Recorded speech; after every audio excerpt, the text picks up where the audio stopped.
Let's hit it.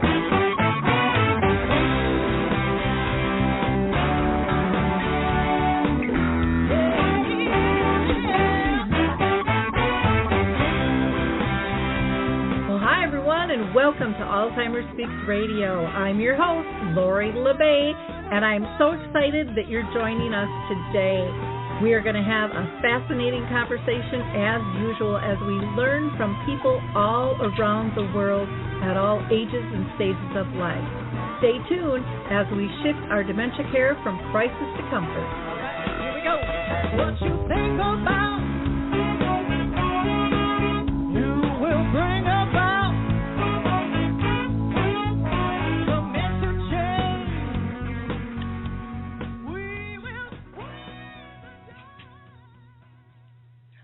Well, hello, everyone. Welcome to Alzheimer's Speaks Radio. I'm so excited to be with you again today. We're going to have a really interesting conversation about sleep deprivation and sundowning. Is there a connection? And I have one of my favorite peeps with us today, Cathy Braxton. But before I do her formal introduction and we start the show, I always like to give a shout out and welcome people who haven't been to our show before. So, our opening song, Clarion Call, is by the Mark Arneson Band, and you are more than welcome to download that on any of your favorite music platforms. And for those of you that are new to our show, you're probably wondering, what is Alzheimer's Speaks Radio? Alzheimer's Speaks Radio is about sound information, not just sound bites. We want to talk to people and raise their voices all around the world, all ages and stages of life, and businesses that are doing something good for dementia as an overall meaning here. Today is also a live call, so you can call in if you'd like and join the conversation. It's 323-870-4602. That's 323-870-4602. And do a little house cleaning here. I want to invite you to a presentation I'm doing, and it is sponsored by Maple Hill Senior Living and also Moments Hospice. It'll be virtual on June 23rd from 8 to 9 a.m. Central Time, and we're going to be doing a presentation on Dementia Map. So if you want to learn more about the resource directory, the activities calendar, the blog and glossary, and all that has to offer, please join us on the 23rd. You can reach out to me for more information on that. I also want to give a shout out and a reminder for those that are looking for seed funding. Maud's Venture, and this deadline is going to be coming up here in July, is looking for applications for 3 different challenges. One is for aphasia, one is for adaptive clothing, and the other is for respite care, and they are going to give away $50,000 to $100,000 per challenge. So go to maudsventures.org. And Choral Health is still letting people download 2 of their apps, Music First and Choral Faith, during the pandemic, so check that out. And last, I want to give a shout out to the Footbar Walker. If you have anybody who needs a mobility tool, this thing is just absolutely incredible, and it helps reduce injuries both to the patient and the person using the walker as well as the care partner. And it's just a really, really neat product that was built by 2 friends for 2 friends. So please check that out. So with no further ado, let me introduce you to Cathy Braxton. She has been on our show many times before, and she is always so insightful and so thought-provoking. So I love having our conversations with Cathy. She is an owner, educator, and content creator for Improv for Caregivers, which was formerly known as Silver Dawn. Cathy believes in creating thought-provoking educational content. She has this unapologetic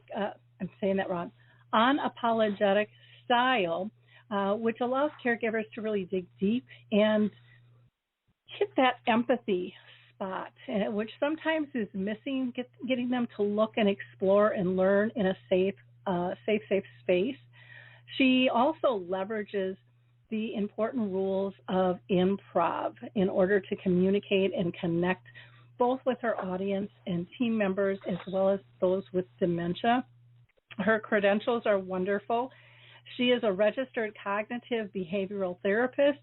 She is a certified neurobiology of sleep, and that she got through the University of Michigan. And she also wrote the commentary Rules of Engagement that was published by her peers in the Senior Housing and Care Journal. She's the co-author of the book Start With Yes, and she's a blogger for the Chicago Times.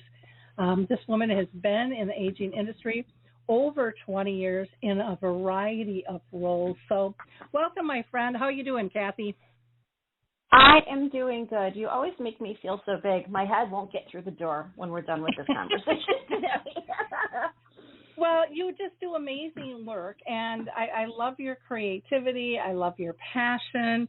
I love your approach to everything that you do. You are so open-minded and just resilient. No matter what happens, you always have this positive spin, and marching forward, knowing there's always a better time. No matter how frustrating things can be in our personal or professional lives, there's always a lesson wrapped in that, and you are really good at finding what those are and then sharing that with the rest of the world in a really subtle, comfortable fashion, which I think we need more of these days. So, I always ask everybody, and I have to ask you this again because we always get new listeners, but I always ask everybody if they've been personally touched by any form of dementia in their own family or circle of friends. So if you wouldn't mind sharing with us that once again before we get started. Sure. So, I actually have two grandparents, both who have passed away, one on my mother's side and one on my father's side, both who were living with a form of dementia. I was never able to quite put my finger on which type of dementia. So on a personal level, I did take care of both of those grandparents for a short period of time and helped my family to find the right living situation for them. And then on another personal note, I myself suffer from mild cognitive impairment based in the fact that I had two back-to-back traumatic brain injuries, 2 years, a year and a half apart from each other. And so it's really based in the fact that I suffered from some very long-term concussions. But I manage every day. My family knows not to question me too much. They know if I can't remember something, it's not worth pressing. That's why they have their dad. That if he can hold that memory for them, then that's perfect. So I work through that every day and have a lot of compensation techniques that I utilize in order to get through that. So on a personal level, I definitely step into that feeling of feeling lost, feeling confused, and definitely feeling overwhelmed from time to time. And I think that's what really enhances a lot of the research and the content that I create is it comes from my ability to still maintain day-to-day functioning, but I have a different lens that I think I see things through because I'm really able to quickly put myself into somebody else's position and go, if that were me, because it very easily could be, what would this be like? And how do we change things around? Yep. Yeah. And I think that is such a important perspective for us to listen to as a whole, both as professionals and as family members.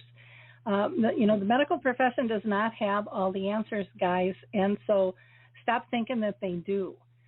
You need to rely on some common sense and what works for you. And we all need to start sharing that information more because as little as we all know more than somebody else, and somebody else needs our help. And so, if we all kind of feed into that food chain, we're all better, and we all become better as care partners with that. You had reached out to me about talking about sleep and downsizing or sundowning. What made you reach out and say, this is a conversation we need to have, Laura? Oh, God. Okay, so I've always been interested in sleep. It's just been something that I found very fascinating. Took those courses through the University of Michigan, and as I was taking those classes, I just couldn't stop taking notes. I just couldn't write fast enough, and the information was so fascinating. And I think that was one thing that I did. I took the information and didn't just look at it as, okay, this is about sleep and we can stop here. But based on the information and the course content that I got through the University of Michigan, it made me reflect, and I'm not quite sure where the connection kind of came from, other than, when they were talking about, and I'll mention this if you want, they talked about things such as the architecture of sleep. They talked about something, the initiation of sleep versus the maintenance of sleep. And there were these key words that were popping up. Talked about how often someone needs to go through the 90-minute architecture of sleep in order to fully flush their systems of the sensory input from the prior day. And all of a sudden, this huge light bulb went on for me. And I'm like, wait a minute. I have worked in long-term care my entire life, whether it's been in nursing home, in assisted living facilities, and even in-home care. And I couldn't help but go, okay, sundowning, when I was first taught about sundowning back when I was 20 years old, I was told it's just a grouping of behaviors that just happens when the sun goes down. And I'm a person who asks why. And I always asked why, and I never really got a good answer. And I had to kind of come up with my own theories, because eventually it got to the point where I needed to help family members understand what this was all about. And I never really could explain it to them any better than it had been explained to me. And then I took this course on sleep and heard these kind of keywords, and they clicked together, and they made me realize I think there is a very big correlation between the two. And so far that it's not just a correlation, but perhaps we're just using the wrong words, because we've never, we kind of have stuck to what we've always known. And we have a hard time, I think, in this industry of looking outside the box and thinking, is there another reason? Is there another way? We just kind of muddle through our days and hustle through as best we can.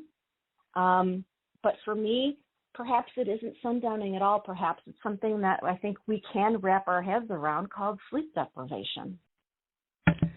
Well, that's what I love about having you on this show, is you're open to having new conversations and looking at things through a different lens. And I've always said since I was tossed in this with my mom, 37 years ago, that it doesn't have to be as complicated as we've made it out to be, that there's probably a lot of simple answers and everyday things that we can do to make great changes and making everybody's life a little bit easier with this. And, but we're so good at labeling things out there and defining them. And like you said, then we get stuck. It's like, oh, that's what it is. And everyone just accepts it. And people don't really question, why is that? And not that we can't use the term, but how do we dig ourselves out of that hole? How do we change our outcomes? And I think that's where we really end up lacking. And I think we've gotten more creative over even just the last, I'm going to say 5 years compared to what we used to. But I still think we have a long ways to go.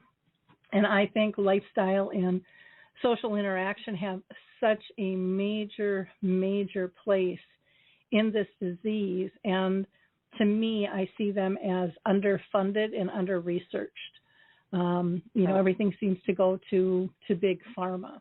And I won't even go down that rabbit hole with the new meds coming out that cost $56,000 a year for people on that. But so I'm really glad that you brought this topic up and wanted to be on the show again.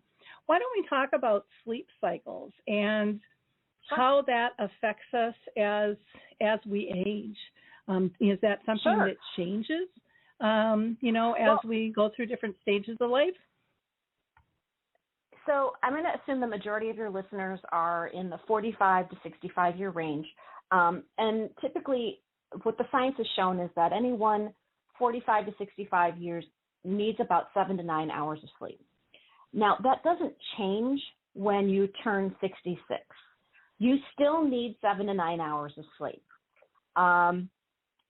However, the older adult on average gets about 36 to 37% less sleep than you or I. So we're talking if you get a minimum of, and I think a lot of people can operate on 7 to 8 hours of sleep. Now we're looking at maybe 5.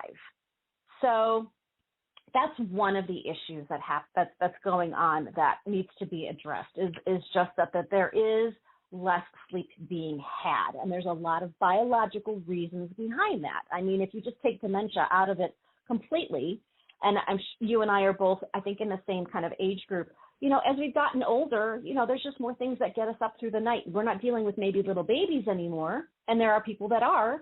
But, our bladders shrink and lose elasticity as we age. It's just something that happens. So older folks need to get up and use the bathroom more often, or at least they wake up and have the sensation that they have to use the bathroom, and that will wake you up. You have your normal aches and pains, your arthritis, your neuropathy, an arm or a leg falling asleep, that tingling. And then, we can add to that, those are just those biological changes, and that's just a few. Not to even consider the fact that we have so many more environmental things that are happening around us as we age. An older adult is not going to just suffer from being woken up more often through the night because of their body, but they're more likely to be woken up through the night because of what's going on in the environment around them. Perhaps they have a bed partner who snores. Perhaps they are sleeping and now living in their daughter's home and no longer in their own home. So things aren't the way they used to be. Not to even mention the fact that if a resident or a person is moving into a long-term care facility, how just confusing and disorienting that new space can be for sleeping.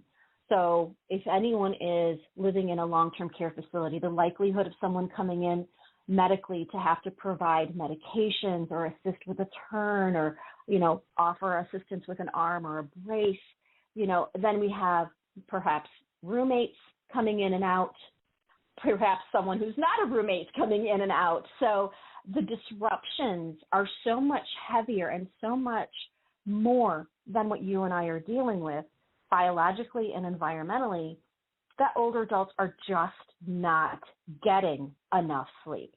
And then to add to that, the sleep that they're getting is not as high of quality as you and I. And that's when we talk about the sleep architecture. So for me, I like to simplify it and talk about sleep being in 3 stages.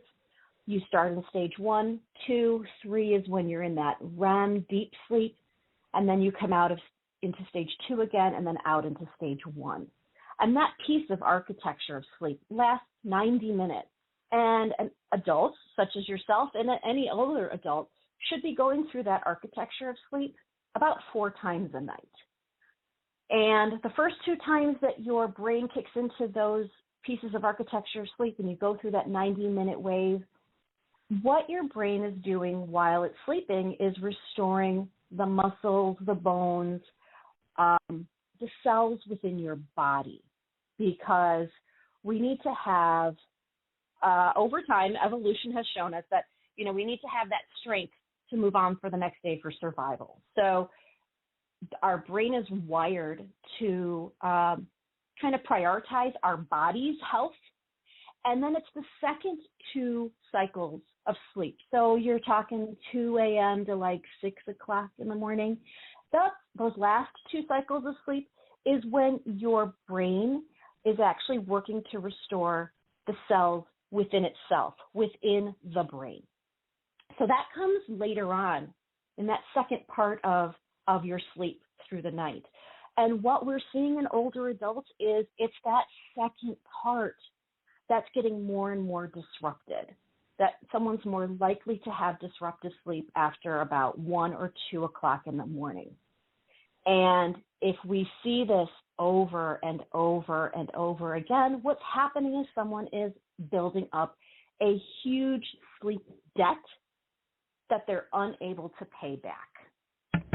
That is really, really interesting, the way you mentioned that. I know for myself, I just turned 62, and I know my sleep patterns have definitely changed over time. And I have always been one that has gotten very little sleep, 4 or 5 hours. And I'm really trying to sleep more, but I'm not sleeping as solid as I used to. You know, I wake up more, or I even wake up with a, not kind of that gradual through the stages. All of a sudden, boom, I'm just up, and it's like I feel like someone just like came in and slapped me. It's like, well, what happened there? But I just kind of wake up sometimes in a startle, and I don't know exactly why that is. And it's interesting how things change, and when I do wake up, and even when I want to go back to sleep, a lot of times I just can't. I start checking my emails, and I start reading, and all of a sudden it's 2 hours later, and it's like, well, now I'm tired. Now, when I've woken up, and then I have to get up earlier than not because I've just kind of wrecked my whole cycle. Do you find that is kind of common, that people are doing that these days? Absolutely. And that's what you're talking about, is one of the biggest issues. It's that sleep initiation, right? It's how long does it take from the time that you lay your head on the pillow till you fall asleep, right? That's initiating of sleep.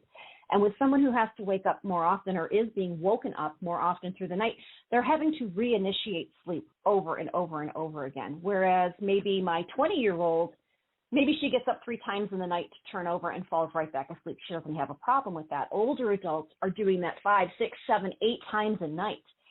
And what's unfortunate is, and I know you mentioned medications versus, more holistic and just kind of common sense things.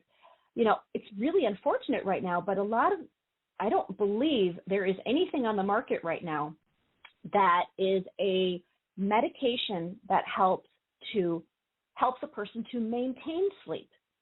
Everything that's out there right now is really one of two things. It's either it assists with initiation of sleep, so that's your melatonin, right? Your body produces melatonin anyway at a natural level, typically when it gets dark at night. And with summer hours and it being light longer, they encourage people to start, just dim things down around 9 o'clock at night, because you need your body to produce its own natural melatonin for sleep initiation.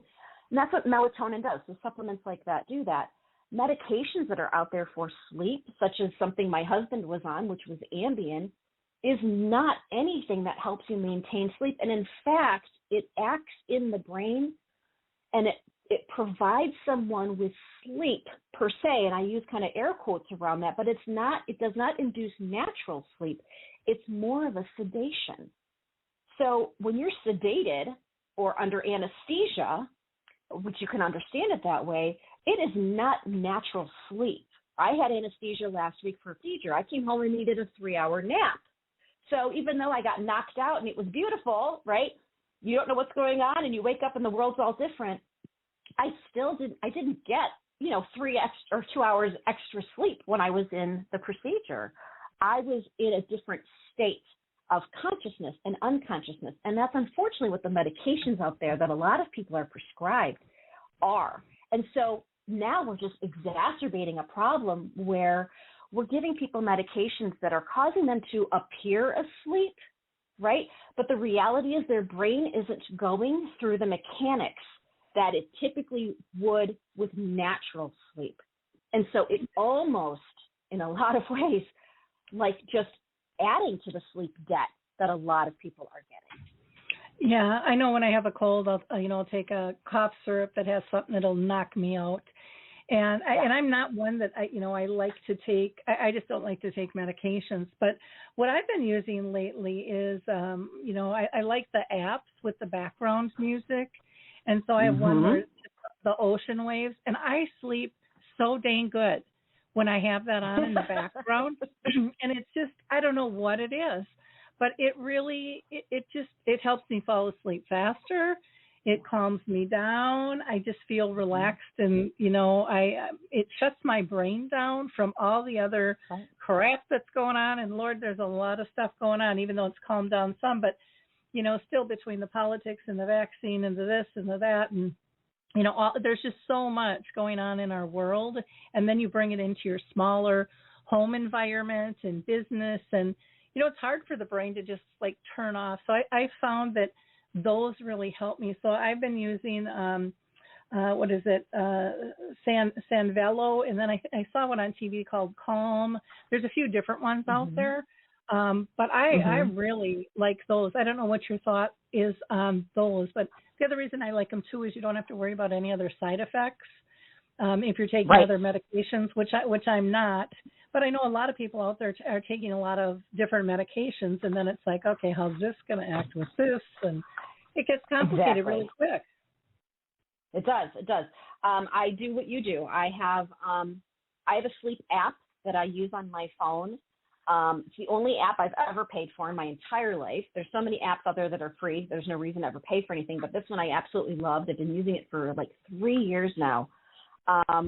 And I love it because not only does it track my sleep and tell me the next day how things looked, although I also can use my own common sense and go, I feel fine, so I don't know. It also has sleep aids, and they range like what you're talking about, from seascapes, different types of ambient noise, stories. There are, I should turn my phone on and look at it. The sleep aids that are there are amazing. There's music with words, there's music without words. So you kind of play with it and find what works for you. For you, seascapes work. As I've worked with older adults and kind of introduced these topics to them, one of the things I've mentioned is find out what their environment was like, when they were middle-aged, what was the environment like for them? Because I've had older adults who, were born, raised in New York City. So a seascape wouldn't help them, but to hear the background ambient noise of a city, they need the trash truck helpful. going by and exactly. And to be honest, there's any and every ambient background noise you could possibly find on YouTube.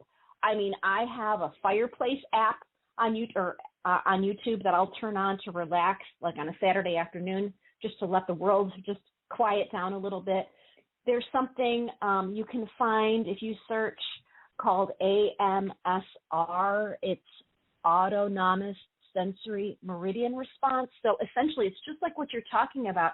It's these ambient sounds like a seascape or frogs or crickets or a railroad, where it hits that wavelength in your brain that does help you relax and calm down and actually sleep better. So you're absolutely right. I think that these types of things are becoming a little bit more popular now, but I think we need to start looking at introducing these non-pharmacological types of aids to our older adults who are struggling, because we need to at least allow them to have the sleep that they're getting as high of quality as possible. Yep. I think Headspace is another one that you can do kind of a free, and then I think there's a subscription. And I was doing that for a while, but it's really interesting, all the different variables that are out there. And I think for me, like with the ocean in the background, when I was little, we used to have a cabin and we lived up there all the time. And my like when I'm really stressed out, where I go is laying on the pontoon with the sun beating down on me and just bouncing on the waves, and that's like my happy spot. And when I go out to the ocean, it's hard to pull me away from the ocean because I just feel so at home there. So everybody has those things. I used to listen to music I liked, but I kept singing along and was like, it would bring me back. It's like, okay, this isn't working. This is fun, but this is not getting me where I want to go right now. No, and you're absolutely right. And I love that there's more and more stuff out there, because not one thing works for every person. And it's funny that you mentioned that. I remember one of the first times I had to have like a CAT scan, where they put you into that really narrow tube. Oh, yeah. And they told me to, over the microphone, that they're talking into the room. They're telling me, go to your happy place and be on a beach. And that didn't work for me. I love the beach, but it really wasn't my happy place. And what I found is that if I picked a room in my house and rearranged it in my head, it was incredibly soothing for me. I'm like, oh, what if the couch went over there and we moved the chair to here?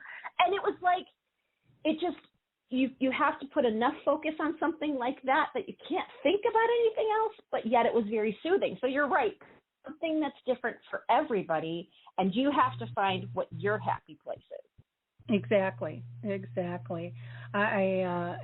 think it's one of those things that we don't talk about, people don't think about, but we need to have those discussions because it's really simple to figure that stuff out once you just slow yourself down, with all of that. So, anything else that you wanted to add about non-medical interventions in order to assist, older adults with better sleep quality? Yeah.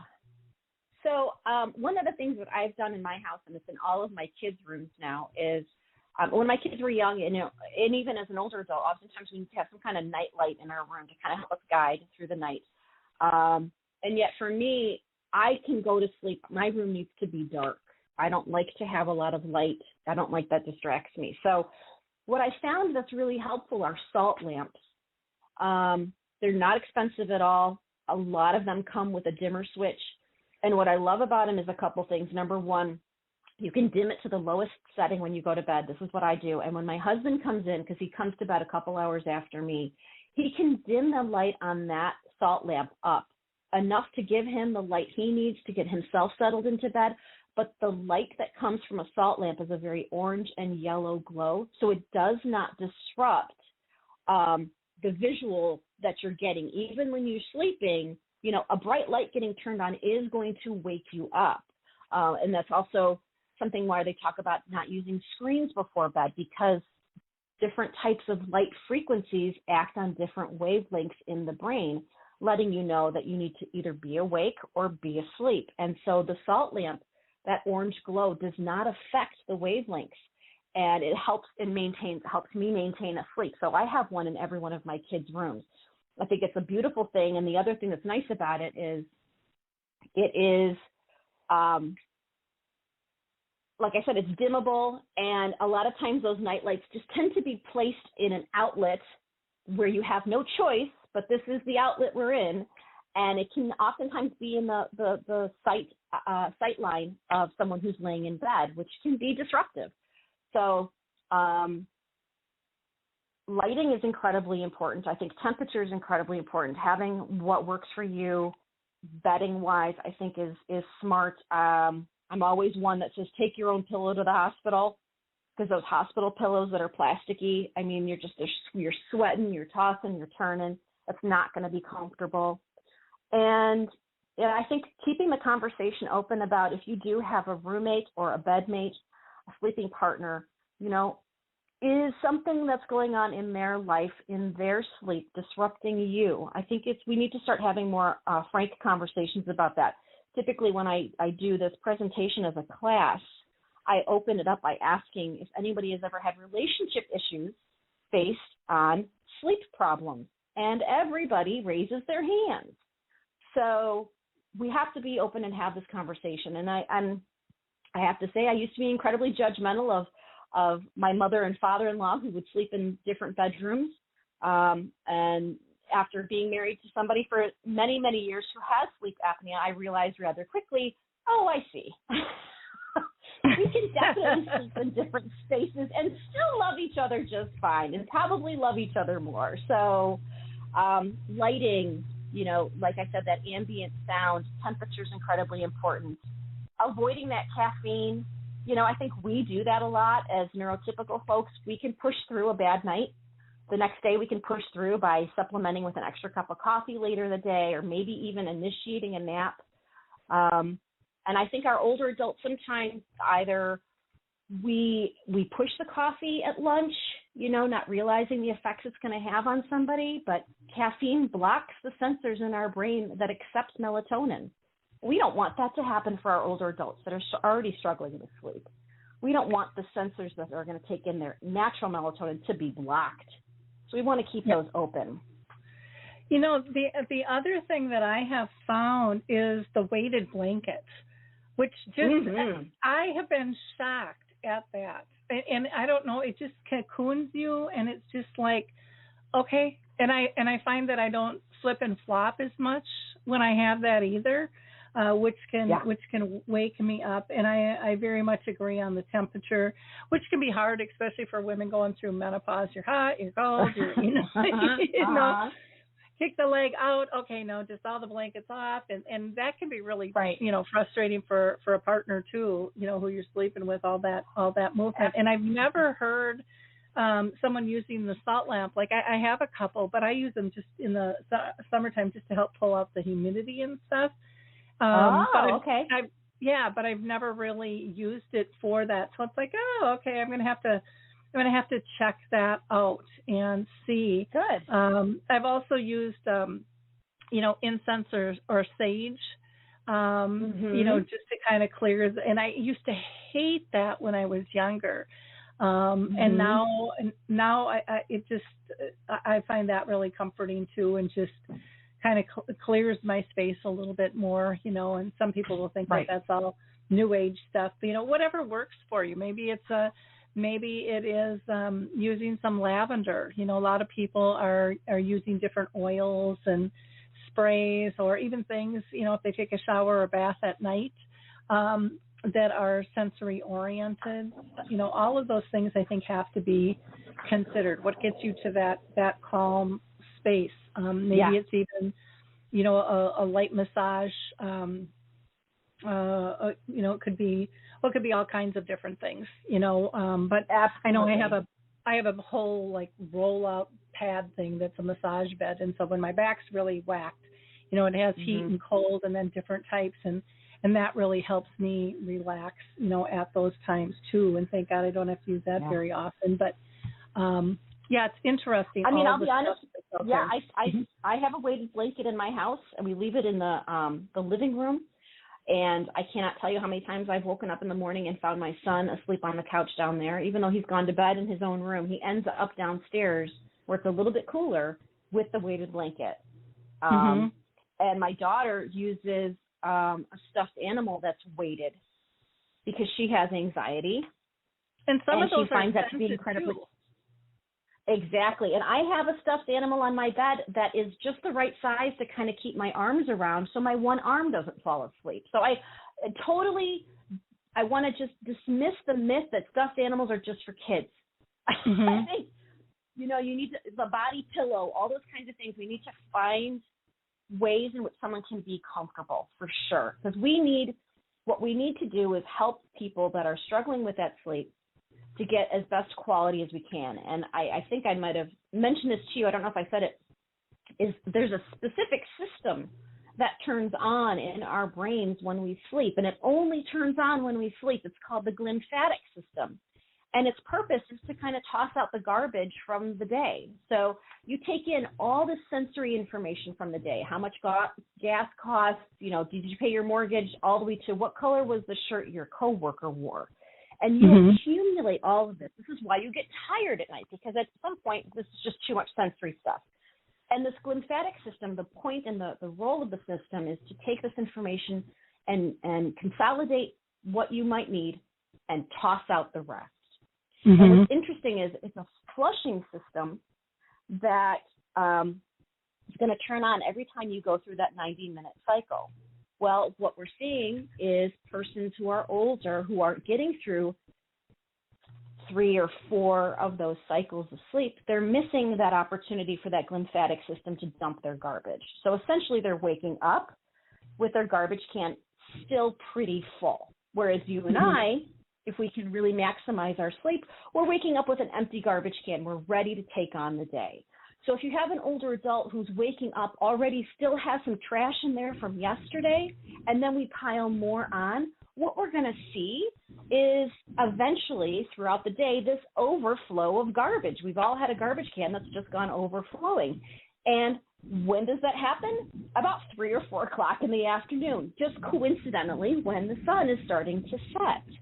And I think it's that overflow of garbage, this intake of extra sensory that we have nowhere to go with it, that causes what we refer to as sundowning. And the other thing that's really interesting about that system, as I said, it's flushing.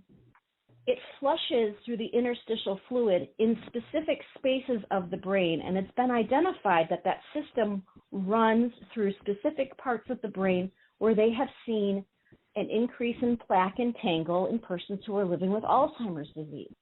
So even if that system is getting turned on, it's not running as efficiently. It's like basically trying to wash your dishes with just a drip of water.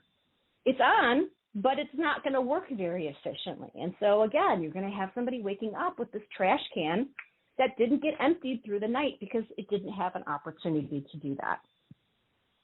Sure. So that's where, to me, that correlation is between sundowning and sleep, is that it has a huge impact on how a person is going to interact, want to interact, behave, engage with others the next day. And if we consider the fact that they're operating from a half full garbage can from the moment they wake up, and it's us that are giving them more and more things to do and stay awake and all the type of stuff, that of course by 4 or 5 o'clock in the afternoon, where you and I could push through, someone else just they just lose the ability to hold it together. Yep, I totally agree. When it comes to long-term care facilities, how are they handling sleep deprivation? Do they even see this as a need or a crisis? And if so, what the heck are they doing about it? Yeah, I have not yet talked to a facility where they prioritize this. And yet I think that this is something that needs to happen.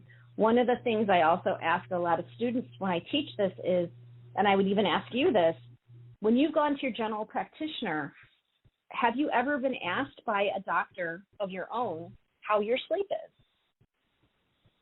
Yep. Yeah. So I never have. I have never been, and they have no problem putting me on the scale and then shaming me afterwards. They have no problem trying to go through my diet and tell me what not to eat. But I have never been asked what my sleep is like. And biologically, it has been proven you will die of sleep deprivation before you die of starvation or dehydration.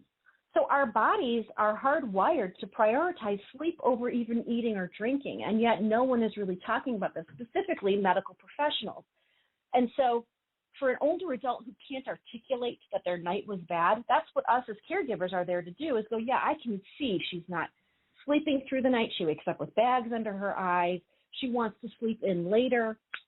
In long-term care facilities, I think what we're doing is we're kind of doing something called inducing social jet lag, where we're forcing somebody who needs a couple extra hours of sleep in the morning, either because that's always how they've been or because they're trying to pay back that sleep debt, yet we wake them up and force them to come to breakfast at 7 a.m. because that's a schedule we have set for them, not a schedule that necessarily works for them. And then we're struggling with the byproduct of that all day long by trying to keep our residents up and awake and engaged because we're not sure. We don't understand the science behind napping, even though I think there's science behind strategic napping. But more importantly, I think it's from a social perspective. I think the long-term care industry has been doing this forever. What do we focus on? Oftentimes, we focus on getting new residents. And how do we get new residents? We have to have the adult daughter or the adult son come in and do a tour.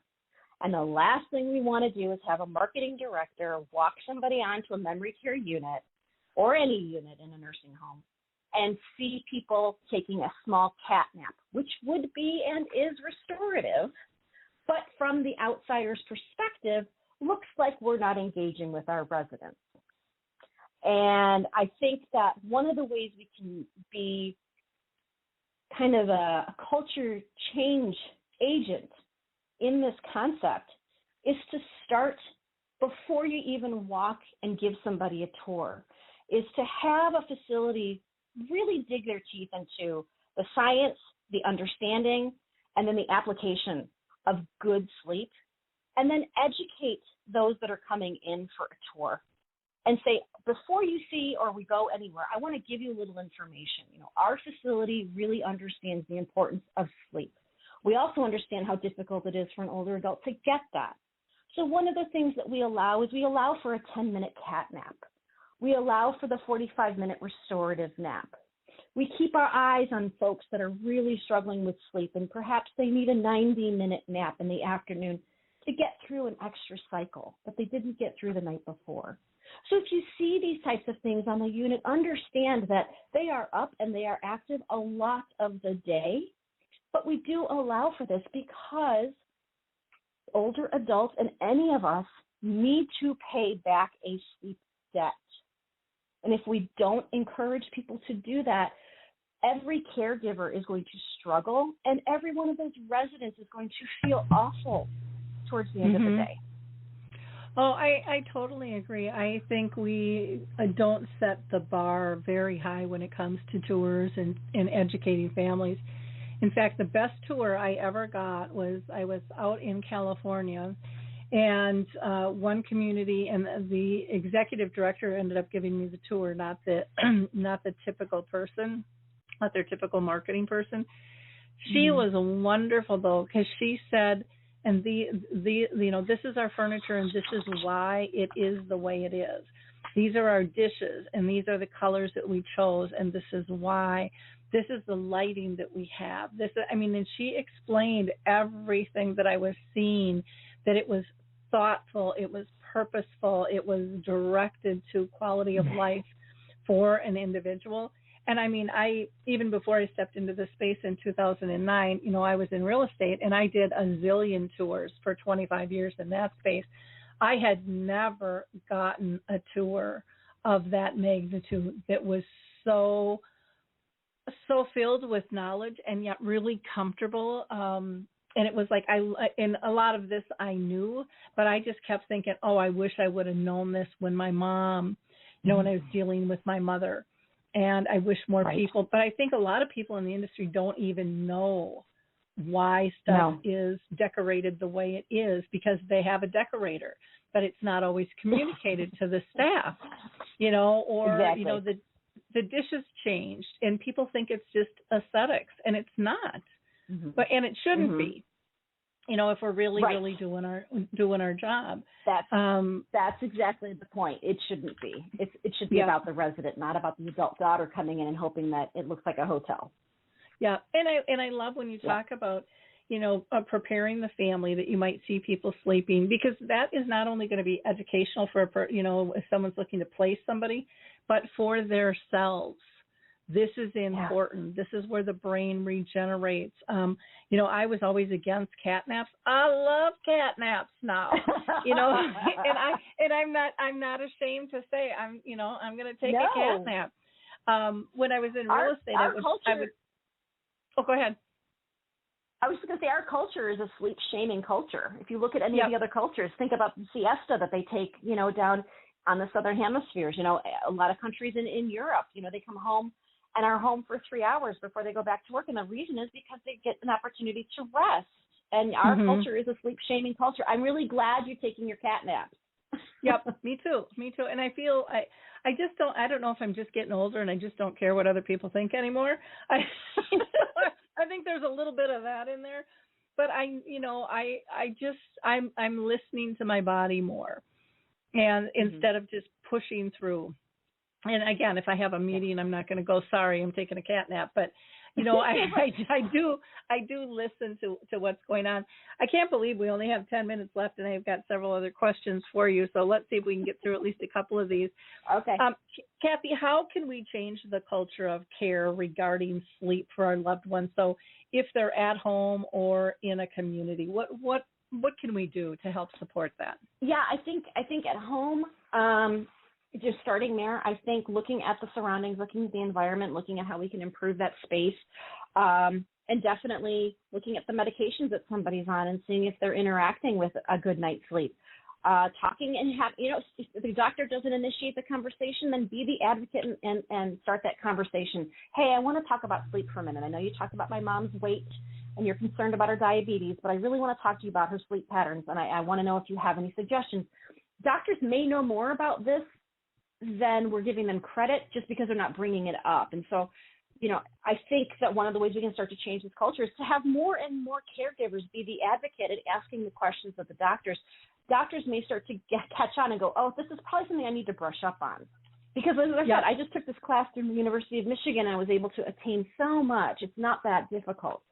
As I mentioned, in long-term care facilities, I think, again, being a great advocate and asking if you have to tour a facility, or if you have someone in a long-term care facility, ask them, how are you helping my loved one to manage some good sleep? And then try to put some of these non-medical aids into place, whether it's the salt lamp or having somebody have a phone next to their bed where you can access YouTube. We need to be able to have more of these nice environmental type systems in place that are going to help encourage decent sleep. I think that we need to relook at our own schedule and how much of our schedule, whether we're a personal caregiver at home or we're a professional caregiver in the aging space, how much of what we're doing and how much of our schedule are we literally forcing upon a loved one or a person living with dementia that is going to disrupt their circadian rhythm. I think that I always say we cut the ends off the ham. The old story of mom bringing the ham over to the table and the daughter asking, why do you cut the ends off the ham? And grandma's there eating dinner with everybody, and the mother says, well, we've cut the ends off the ham because, it just makes the ham taste better. And grandma looks up and addresses the whole table and says, no, I cut the ends off the ham because it helps fit into the pan. So we all have these misconceptions that the way we've done things is the way we should always do things. And I think we need to start to challenge that. And so, I think if you're a strong advocate and you feel positive about this, advocate for that loved one of yours, that you want to have a salt lamp in the room, that you want to have an iPhone or an iPad or a cell phone of some sort that you can access and help them access, like these podcasts that help you sleep, or these sleep aids, music and ambient sounds in the background. And then, from a marketing perspective, it's just like I mentioned before, I think we need to aim, frame, and then exclaim. This is what I learned in camp. I think we need to start at the not the bottom. We have to start at base camp, where we're going to talk about what you might expect to see instead of backtracking and go, I'm so sorry you saw 6 residents sleeping. Let me try to find a reason behind that. Let's become agents for change, understand the importance of it, and educate that family before it's even a question. And I think strategic napping is important. You said you take your cat nap, when it comes to that architecture of sleep, and this is something we can do to help, promote better sleep. They need to make something up, and they probably do. We all do. We all have a debt in some way. Sleeping anywhere from 10 minutes to 45 minutes is nice and very restorative. If you can sleep for a full 90 minutes, that's great. Go through the whole cycle. But do not sleep for 1 hour. Like, if I can say one thing to help other people, do not think that on a Saturday, if you set your alarm and you sleep for 60 minutes, you're going to wake up and feel refreshed. Because I can guarantee all of us have at one point in time tried to take a nap, and we've woken up and we have felt more groggy than we did when we laid down. And that's because what happened is you woke up during a time when you were in your deepest sleep. Your alarm went off, and it kind of ripped you out of that stage 3, stage 4 sleep. So we want to allow people to either not get there or get there and come out the other end. So that's called strategic napping. Okay. Well, and the other thing I would like to encourage families too is, what you're talking about, these non-pharma alternatives. These are things you can donate to a community, or I know, like, once my mom passed away, she wasn't able to tap into something anymore because she had progressed. It's like, pass it on, use it. I don't want this just getting thrown to the wayside. So, think of those types of things, because there's a lot of families that want to help, and, maybe they're willing to buy essential oils and a diffuser that not only can help their family member, but others as well, because it's not only for sleep, but, it could be to help people eat and, even wake up. I mean, there's just so many variables out there. So be conscious of that. They don't have to cost a lot of money. or time with that. I also wanted to ask you about what we can do as individuals now to impact our sleep quality and quantity. We got 5 minutes to go. Okay. So the first thing I would say is, obviously, as you've probably heard a million times, cut that screen time down. Turn it off in any way you can, at least an hour before you're ready to lay that head on the pillow and turn your light off. So don't lay in bed and scroll through Facebook until it's 11 o'clock at night. Like, the light itself is sending a message to your brain, and it's highlighting and kind of activating the wavelength in your brain to tell you to stay awake. So you're going to have a hard time initiating sleep. I would say melatonin is a great supplement if you do have a hard time initiating sleep, but know that it won't necessarily help you stay asleep. They do have a version out there now that is a long-acting, where it kind of spurts out your melatonin through the night. And the idea of this is to help you reinitiate sleep if you wake up frequently through the night. I think you can also rewire your own brain you can create your own bedtime routine, and you can actually, by doing that, rewire your own brain, where your brain says, oh, every time we do these 2 or 3 things, it means it's time to go to sleep. And so for me, I have found I drink like a hibiscus tea like every night. I have it by my bed. I have 4 or 5 books by my bed constantly, and I have a Sudoku next to my bed. And I have one light next to my side of the bed. And so everything else is quiet, calm, door is shut, room is cool. And when I lay in bed, I drink my tea, and I try to read a chapter or 2 in my book or go through a Sudoku puzzle.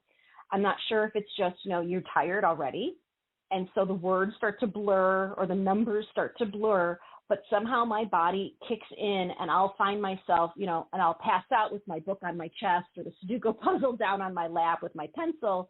And I'll wake up and go, okay, it's time, and shut that stuff down, turn the light off, and I'm out. I think also you're going to manage what you measure. And if you feel that managing your sleep is incredibly important, I think measuring your sleep is something people should do. I mentioned an app that I use called Sleep Cycle. It's got an orange clock as the icon. It's something I pay for. I do believe there are apps out there that you probably don't have to pay for. Look at the feedback that you're getting if you wear a smartwatch and you wear it to bed. Some of those will, track your sleep. I think people need to start looking at what they're getting. And don't feel like, you're a hero because you can get by with 4 hours of sleep. You can't. It will catch up to you. And then finally, I just want to add that shift work has been proven to be the only non-biological factor that can actually shorten your lifespan. And that's because of how much it messes with your circadian rhythm. So I think it's a good idea for those of us as caregivers, if we have a loved one who was a shift worker, keep a close eye on how the sleep is for that person. And if you yourself is a shift worker, I encourage you to try to change that up and not do that for 20 years straight. Try to change things up for yourself so that your health is promoted and you can at least start to catch up on some sleep before you go back into that schedule again. Oh, great advice, for sure. Now, people can get a hold of you by going to improv and the number 4 caregivers. So improv4caregivers.com. Again, that's the number 4. Or they can email you at improvforcaregivers@gmail.com. And did you want to give out a phone number, or do you prefer people email and go through your website? I love email. I do, because I'm on that and I do check it frequently through the day, not at night. Mm-hmm. Phones, for sure, I don't mind. I love a phone call. If you can't get through to me, please do leave me a voicemail. My updated number right now that I'm going to give out is area code 630-696-5985. If it does go to voicemail, please do leave me a message. I do look at those. I know some people don't. I do. I'd love to hear from you if you have issues or concerns or want some suggestions or ideas, comments. Love to hear anything that you'd have to say. Okay. Well, Cathy, thank you so much for your time. You are always, again, so thought-provoking and looking at things from a different angle. I so appreciate that about you. And for our listeners, I hope you learned a lot today, and I hope that you are not shy about sharing this with others. This is an important conversation and great information to share. Till next time, have a blessed week. Talk soon, everybody. Bye-bye.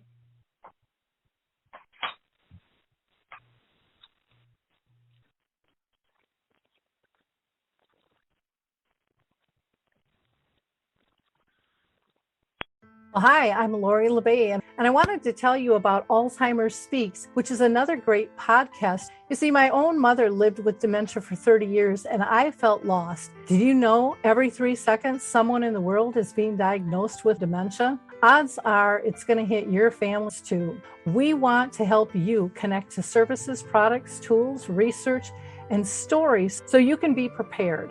Please subscribe to Alzheimer's Speaks on your favorite podcast platform.